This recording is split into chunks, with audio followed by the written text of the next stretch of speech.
Hi friends, మీకోసం విజయనగరం జిల్లా నుంచి రామనారాయణ టెంపుల్కి వచ్చేసానండి. ఇది విజయనగరం నుంచి 5 కిలోమీటర్ల దూరంలో ఉంది. ఈ ఊరు ఎక్కడ ఉందో ఎవరికి ఏమీ తెలియదు. మన ఆంధ్రాలో అయోధ్య అంటే ఇదేనండి, ఈ రామనారాయణ టెంపులేనండి. దీని గురించి చెప్పేస్తాను.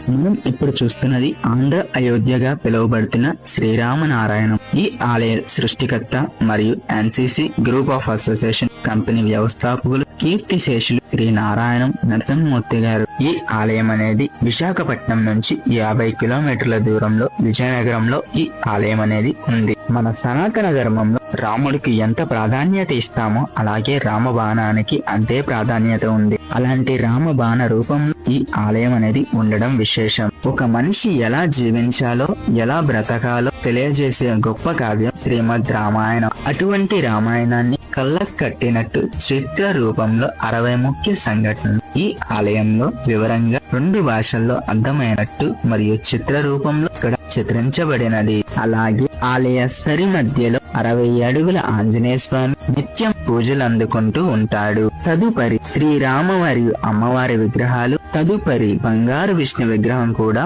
ఉంటాది. అలాగే ఎప్పటికప్పుడు ఇక్కడ నిత్య పురోహితులు వేదం చెప్తారు పిల్లలకి. చాలా విశిష్టత కలిగిన ఆలయం. ఇదంతా పక్కన పెడితే ఒక్కసారి చీకటి పడే సమయానికి గాని వెళ్తే అక్కడ మతిపోతుంది అసలు. ఆ 3D విజువల్స్ గాని లైటింగ్ గాని చాలా చక్కగా కళ్ళకు కట్టినట్టు ఉంటాయి. ఆ లేజర్ షో టైమింగ్స్ అనేవి 6:30, 7:30, 8:30. వాటి ప్రైజ్ అనేది 60 రూపాయలు మరియు ఆలయం ప్రైజ్ వచ్చేసి 40 రూపాయలు. శ్రీరామనారాయణం అనేది ఒక ఆలయం కాదు, ఒక మనిషి ఎలా జీవించాలో, ఆనాడు రాముడు ఎలా జీవించాడో తెలియజేసే గొప్ప అనుభూతి. ప్రతి ఒక్కరూ ఈ ఆలయాన్ని వీక్షించడానికి ప్రయత్నించండి.